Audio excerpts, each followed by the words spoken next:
Hey y'all, today we're going to do Trisha Yearwoods baked beans, and I have seen several other people make this, and they really thought it was very good. It sounds really good, so I thought that we would give it a try. And it looks like it's going to make a big recipe, so you can freeze this real easy. So if you decide to make it, if you don't need a lot, you might want to half it or consider freezing, some of it for later. So I'm going to go ahead and come on down.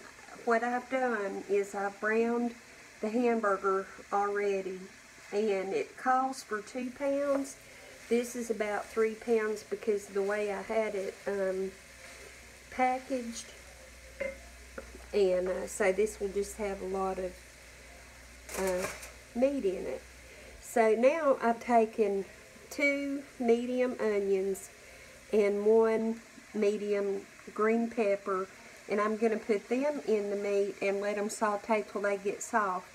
Now if you don't like this much green pepper and onion, just don't use it. But we like a lot of green pepper and especially a lot of onion. So we're going to put this on in.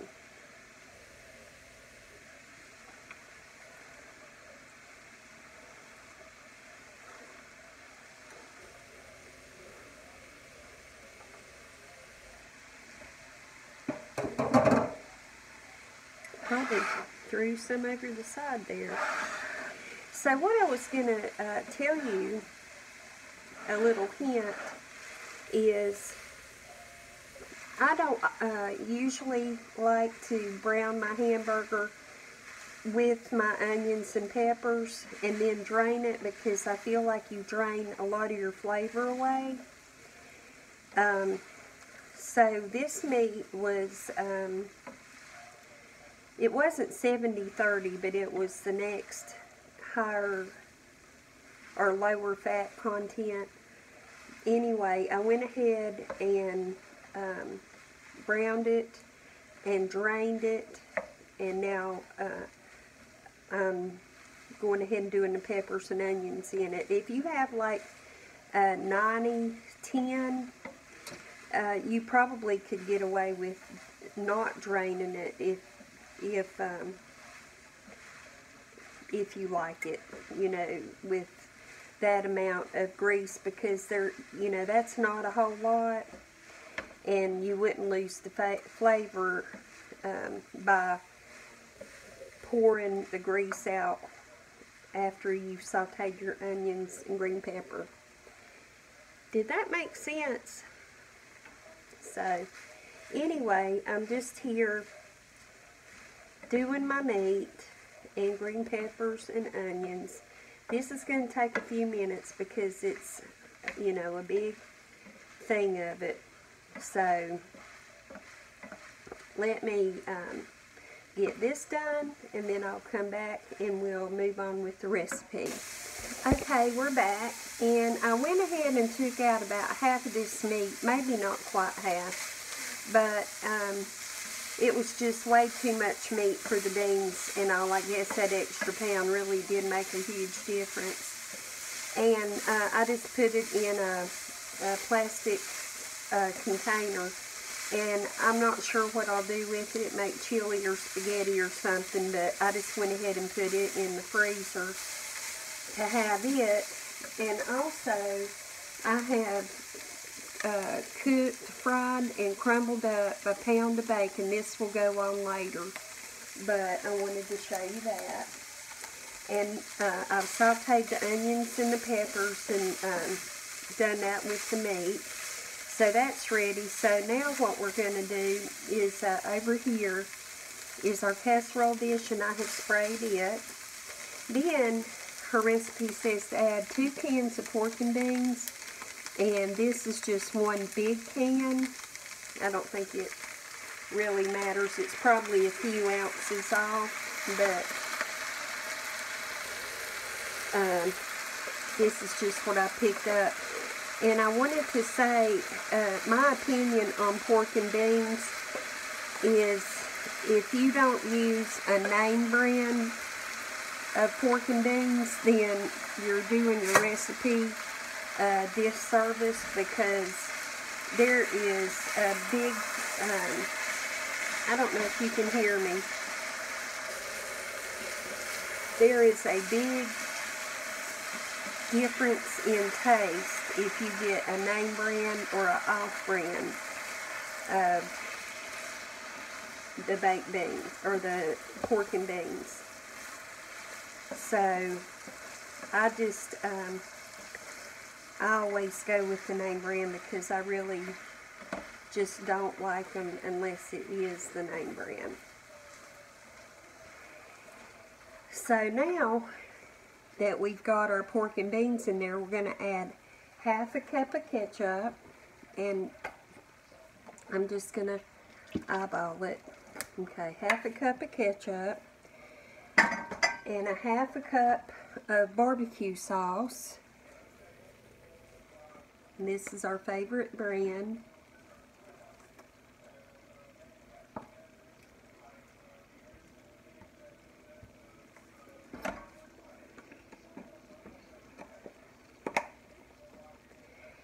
Two tablespoons of mustard.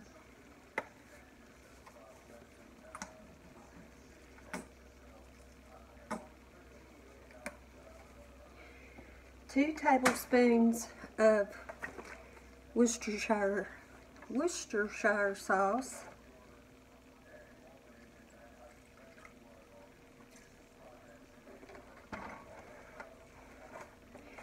1 tablespoon of soy sauce.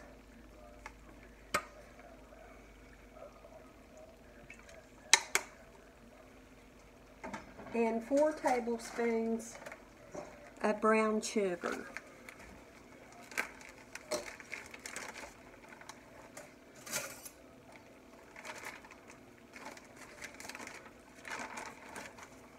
I might be just a little heavy on the brown sugar, because I do like my beans sweet, really sweet. So I'm just going to put some in here.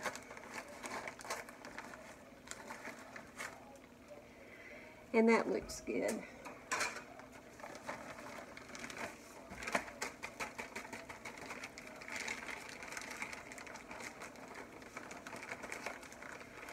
So what we're going to do next is bring this to a simmer.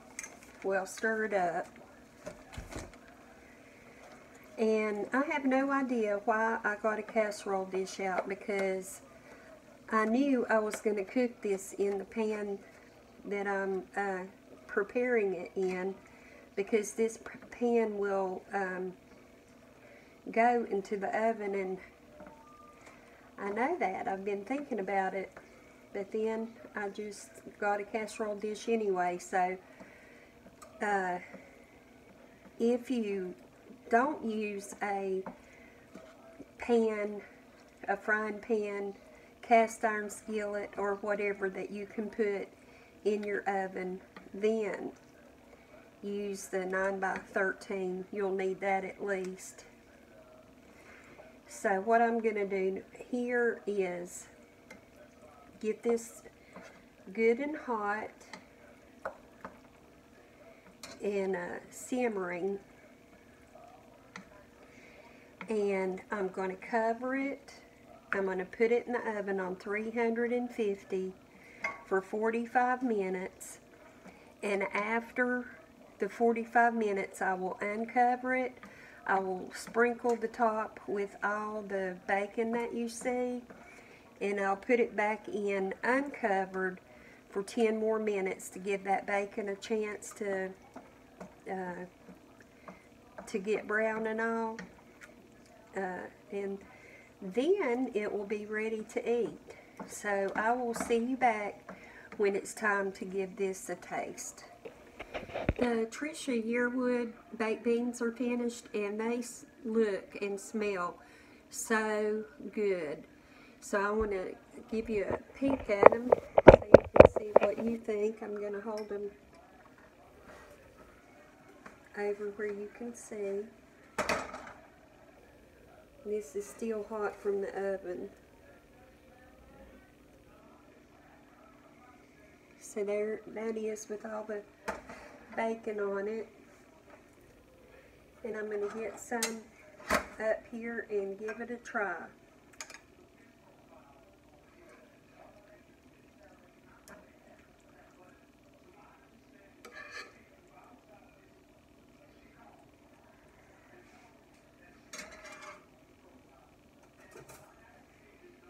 So here's the bowl with the beans in it. I'll put the camera up.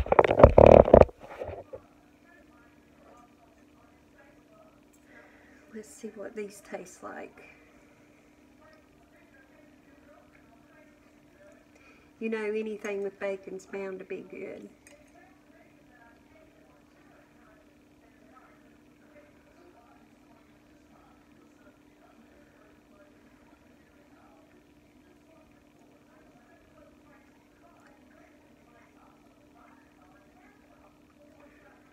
These are beyond good. These are so delicious and really tender. Everything is tender in it.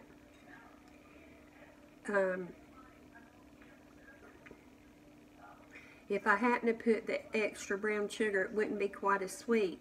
But I like that extra sweetness. So if you like yours extra sweet, I would add that extra brown sugar. But this is just fantastic. Trisha, you have done it again. So give these a try if you'd like. I don't think you're going to be disappointed.